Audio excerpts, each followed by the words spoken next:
Lepo pozdravljeni in dobrodošli. Začenjamo v Tacnu, kjer spremljamo trening slovenske reprezentance, seveda tudi z Evo Terčelj in Anžetom Berčičem, ki ga vidimo tamle, ki sta na zadnji tekmi svetovnega pokala dosegla svoji prvi zmagi v tem tekmovanju, ki se po kratki prekinitvi nadaljuje v tem vodnem kanalu. Dovolj razlogov, da se še malo pomodimo tu. Prvi vtis je dober, zdi se kot prava poezija. V srcu si res močno želim, da prišel bi v oddajo Kaja Kanu magazin.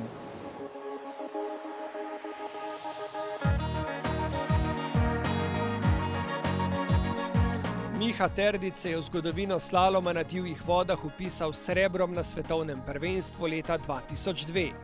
Zadnja leta uspešno nadgrajuje svojo trenersko filozofijo in zato ne čudi, da se vse bolj širi krog naših najboljših tekmovalcev, ki trenirajo pod njegovim okriljem. Dosti planiranja je, kar dosti je za pisalno mizo planiranja, predvidevanja naprej, tako da je treba, to je velike, ne takole razgleda dvakrat na dan, pa vsega skup ne pride niti 8 ur na dan dela, ne, ampak je pa dosti razmišljanja doma pa tega. 5 Mihovih varovancev je letos že nastopilo na tekmah svetovnega pokala. Na zadnji tekmi sta Anže Berčič in Eva Terčelj priveslala do svoje prve zmage. Martin Albrecht se je na drugi in tretji tekmi prebil do svojih prvih 2 final na največjih tekmah, kar je najmanj, kar v nadaljevanju sezone pričakujeta tudi Jure Meglič in Urša Kragl. Ko sva prvo z Miha začela delati, nas je bilo kar še več kot recimo zdaj. Takrat, če se prav spomnim, bilo enih 8 tekmovalcev iz Sky kluba Soške elektrarne. Kasneje sva celo delala sama oziroma priključila se je še Eva Terčelj. Letos pa je nazaj večja skupina, kar je, ne vem, zmeraj dobrodošlo res. Takoj, ko imaš lahko na treningu primerjavo, vsaj punca s fantom, je to odlično potem za pripravo, ker ga skozi sloviš, ne, oziroma obstaja točno nek procent zaostanka, zakaj kašen, ko veš, da je dober. Oziroma, če ga manjšaš, veš, da si dober. Ne. Se mi zdi, da je kar dobro ta ekipa deluje, no. Predvsem zato, ker smo vsi že dosti stari, izkušeni in navajeni, tudi lahko marsikaj sami naredimo in v bistvu zdaj, ko smo zdaj delovali na svetovnih pokalih, je bilo zelo dobro, no. Se nekako jamemo, vsak posebej ima kdaj kakšno stvar in tako tiste stvari, ki naredimo skupaj in jaz mislim, da zelo dobro deluje, no. Pred začetkom sezone sem si rekel, da hočem priti v vsako finale na kjerikoli tekmi in zaenkrat mi to dobro uspeva. In takole, postaviš si določen cilj, s trenerjem predebatirata to, kaj si želiš, korigirata potem ideje? Ne, te cilji so bili čisto moji. Miha po moje, da ni vedel zanje, no. Jaz sem si to zaželel lani jeseni, po bolj slabi sezoni svetovnih pokalov, ker sem se boril za polfinale. Potem sem zamenil trenerja in zelo dobro delo in uspehi so zdaj tukaj. Kljub temu, da se je pri nas v zadnjih letih uveljavil sistem dela, ko za reprezentante skrbijo klubski trenerji, pa reprezentančni del Mihe Terdića prihaja iz kar 3 klubov. Pregled njihovih rezultatov v ospredje uspehov potiska tudi trenerja, a ta tako kot na treningih in tekmah želi ostati na obrobju. Pač tok in tok je treba narediti dobrih ponovitev, tok in tok je treba po zinki lažje premetati, prelaufati. To je pač neka dejstva so, neki parametri so, eni več, eni manj in pol glede tega se tle noter se gibljamo in pač jaz hočem sem spodbujati, ne, vsak mu svojo zgodbo. Tle se treba naučiti, da mogoče včasno se zdi, da je lahko trener ima eno veliko vlogo pri tem, ne, ampak več ali manj lahko bolj obrobno, v tem smislu, da spodbuja in da ga nekako usmerja, da bo pa rezultat trener delal na vis tekmovalca, pa mislim, da je težko. Bistvo je v motivaciji, pravi, ki je njegovim varovancem in varovankam ne manjka. Vsak piše svojo zgodbo, ki jo uspešno kontrolira trener iz Pirnič v bližini Tacna in zagovarja tezo, da ni potrebe po eksplicitnem postavljanju ciljev. Včasih si jih lahko povemo tudi po ovinkih. Niti cilji niso orientirani na celo sezono, je zelo težko, tako da cilji so bolj konkretni, ne, v nekem drugem obdobju mogoče, ampak v bistvu to je korak za korakom, se proba iti naprej in pride to spotoma, mora biti, tudi če še ni tista forma, ki pravijo, ne, una točka prav kakorkoli, pa tudi to je vse dosti relativno, tako da, ampak ne, glavni cilji so sigurno največje tekme. Ena teh pa je tudi domača preizkušnja.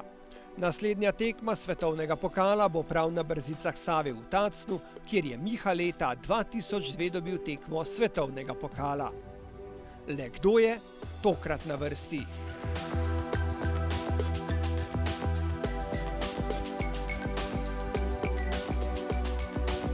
Da Kajak Kanu magazin ne bi bil pust, so izumili Kajak Kanu spust.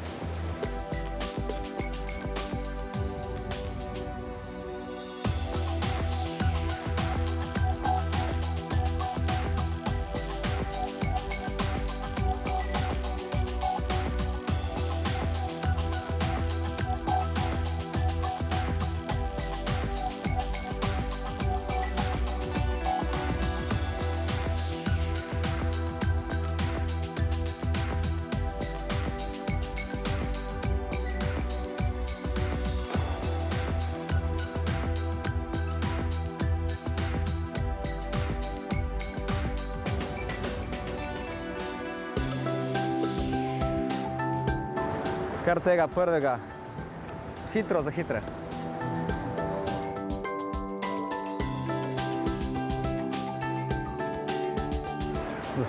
Trikrat. Zelo hitro odgovor. Prav.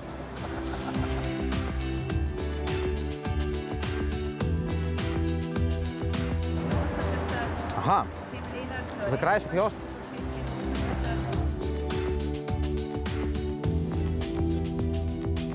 Uh, 18 do 25.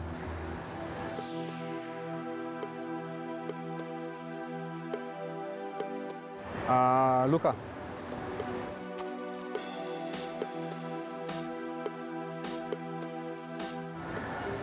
Venida.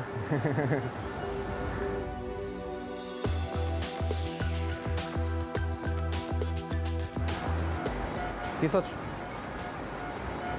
Kilometer. A je prav?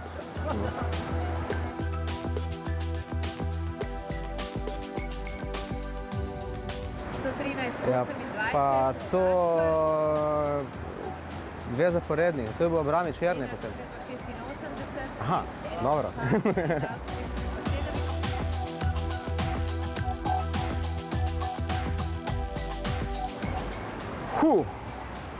A je še Handanović, po mojem, da ni več. Kdo je? Handanović.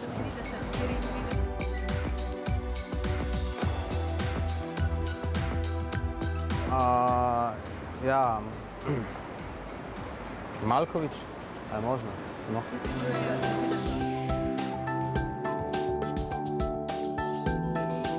V Bohinju je še vedno fletno in luštno, kot že desetletja prepevajo Avseniki.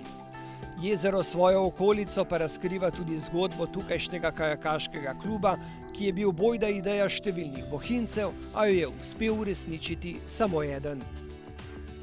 Stane Klemenc, ki je življenje zapisal alpinizmu, se je zaljubil tudi v kajak na mirnih vodah in po njegovi zaslugi bo Bohinjsko jezero poleg triatlona jeklenih že prihodnje leto gostilo tudi prvo tekmo večjega formata. Zadnjih 30 let pač živim v Bohinju in ko sem šel, že preden sem šel v pokoj, sem ugotovil, da so tle res izredni pogoji za razvoj kajaka na mirnih vodah in smo pred 7 leti ustanovili Kajak Kanu klub Bohinj in začeli resno delati na tem. Najprej z ustvarjanjem pogojev, da na jezeru zaživi nova dejavnost tako za rekreativce, kot tudi za usmeritev mladih v kajak in tekmovalni šport. Že po prvem letu sem si zadal nekakšen 10-letni plan razvoja kajaka v Bohinju in to na, moram reči, malo bolj na široko. Najprej, da si zgradimo klubsko hišo, infrastrukturo, naredimo pomol, si zagotovimo dovolj kajakov za treninge, ker otrok je bilo že drugo leto okrog čez 20 in tudi zdaj jih je 25, ki trenirajo. Članov kluba je 170 in za vso to množico, sicer ni 170 aktivnih, precej podpornih članov, ampak 60-70 nas pa vesla.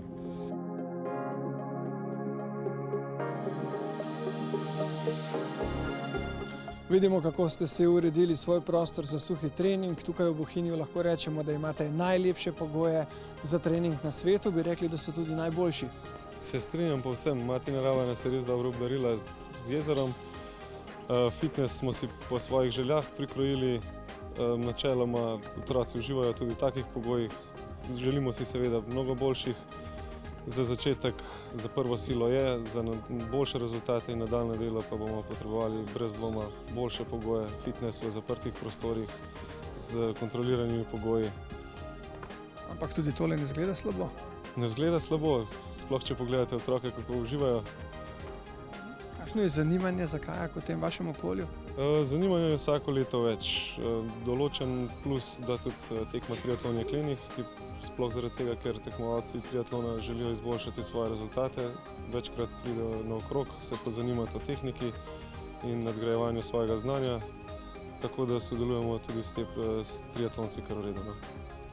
V Bohinju pa ne želijo, da bi v domačem okolju samo trenirali, pač pa bi radi organizirali tudi tekme.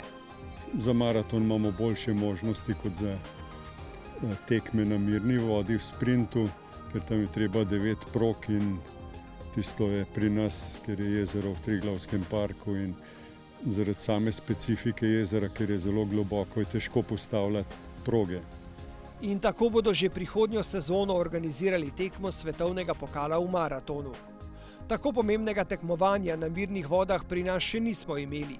Še bolj odmevno pa pride na vrsto letos, zatem, ko bodo v Bohinju progo pripravili še za potrebe evropskega prvenstva. Štart maratona bo na 50-metrskem pomolu tukaj. Potem bodo tekmovalci štartali do proge, naredili 4300 metrov dolg krog. Tukaj na tem mestu bojo skočili iz čolnov ven, tekli 100 metrov po travi, potem na čistini spet v vodo in potem krog 4300 metrov in tako odvisno od kategorije 5, 6 ali 7 krogov. Na koncu je to čez 30 km za člane. Nekateri se soočajo z organizacijskimi izzivi, drugi s tekmovalnimi.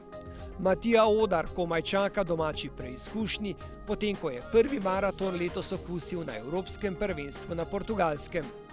Na štartu sem malo zamudil, nato sem nadaljeval dokaj v redu, ujel skupino. Most je bil, ki je bil malo čudne oblike in smo se malo prerivali. Nekatere težave sem imel tam že, nato sem nadaljeval. Potem pa na obratu, kmalu po obratu, po 3 kilometrah sem padel z vala in ostal brez možnosti, da bi ujel nazaj glavnino. Kako pa ti gre ta tekalni del? Tekalni del mi je šel zelo dober, nisem zaostajal, približno iste hitrosti sem dosegal kot najhitrejši tekmovalci, ni bilo težav.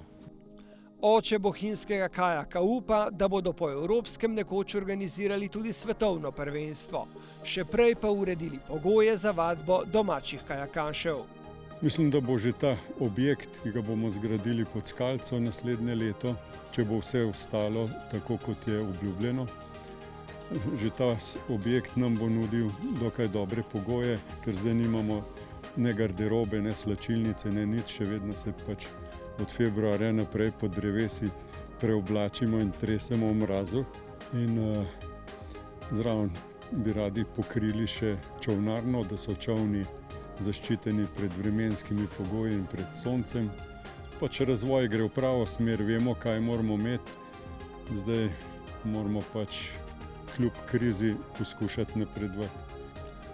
Dobro delo in napredek podpira tudi Kajakaška zveza, ki si prav tako želi, da bi v tem čudovitem okolju nastal pravi kajakaški center, ki bi ga redno koristila naša reprezentanca in tudi gostujoče iz tujine.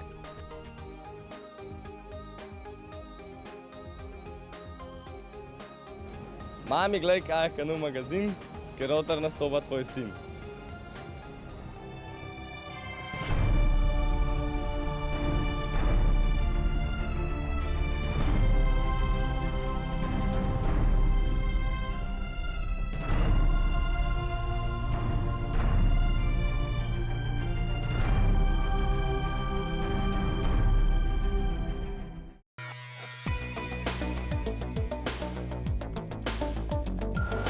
Izbral sem D za drzne, ker če hočeš biti dober, moraš biti tudi drzen.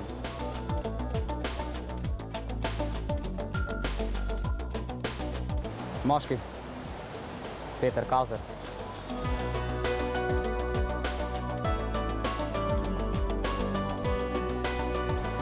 Urša Kragelj in Nejc Žnidarčič.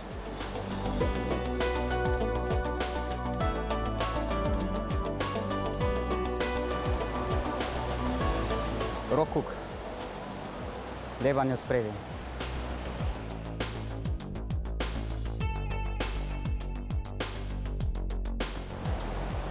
To so pa zdaj spremenili, ne. 6 je minimalno, pa do 7 je bilo včasih, zdaj 6 do 8 bom rekel. 6 do 8 je zdaj.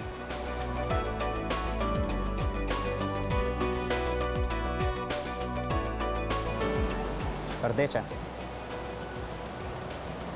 Rdeče, ja. To njegova barva? Ja, zadnji odgovor.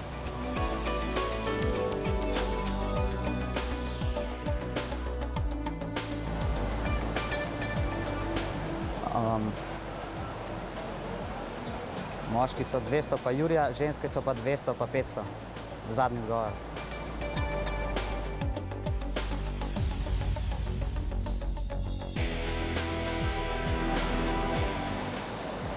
Kateri kanuisti, kajakaši so bili športnik leta, je bil Srečko Masle, v Jugoslaviji, bil Andraž Vehovar, Peter Kauser.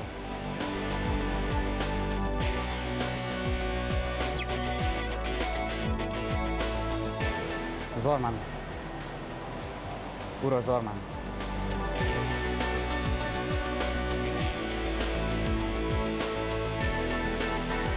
Je pa Tastar Kopitar, Matjaž Kopitar.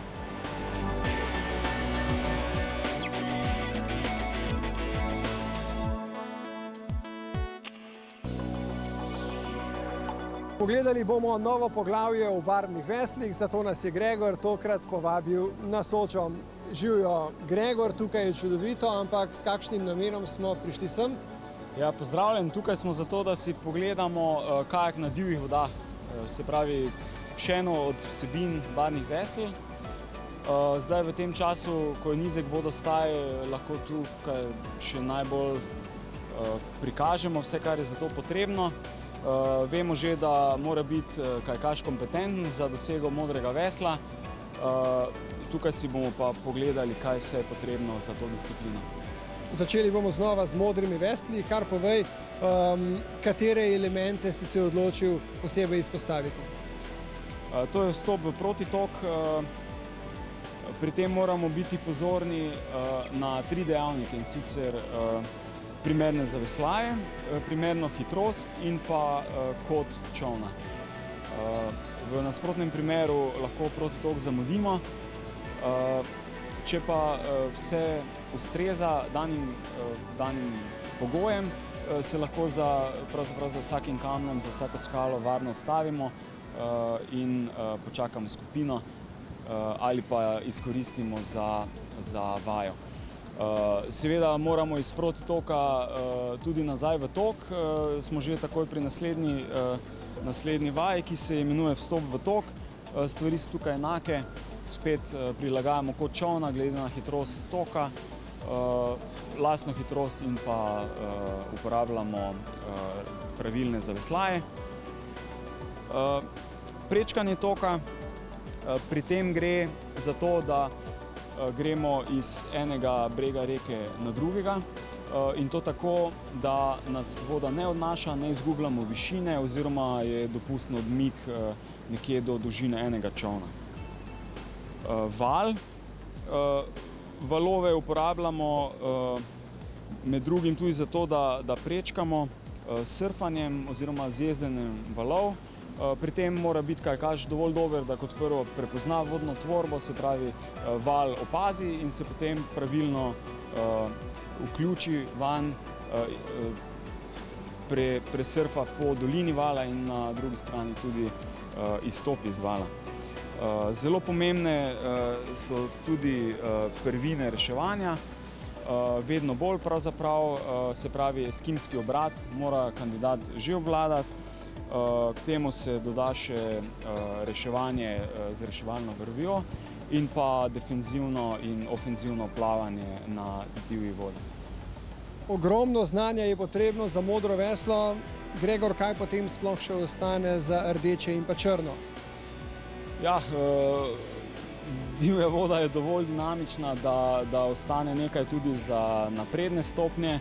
Pri rdečem veslu gre za to, da veslamo eno stopnjo više, se pravi tretjo stopnjo divje vode. Vključijo se vsebine, kot so reševanje v skupini, branje karte, komunikacija med kajakaši, potem pa na nivoju črnega vesla, se pravi 5. stopnje, spet reševanje v teh pogojih, premagovanje ovir, komunikacija med kajakaši in pa prva pomoč specifična za divjo vodo, se pravi s poškodbami povezanimi z vodo. Sliši se zanimivo, zato spremljajte še naprej barvna vesla v Kajak Kanu magazinu.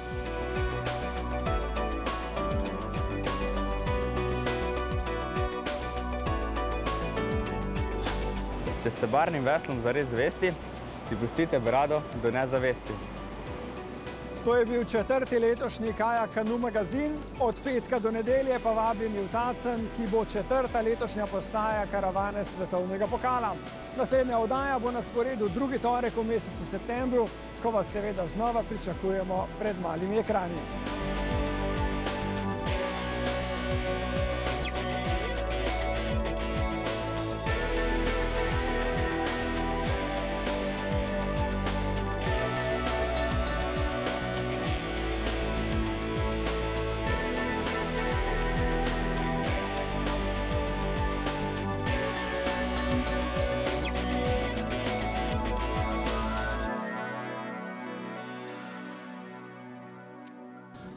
Sedaj pa brž domov hitim, da Kajak Kanu magazina ne zamudim.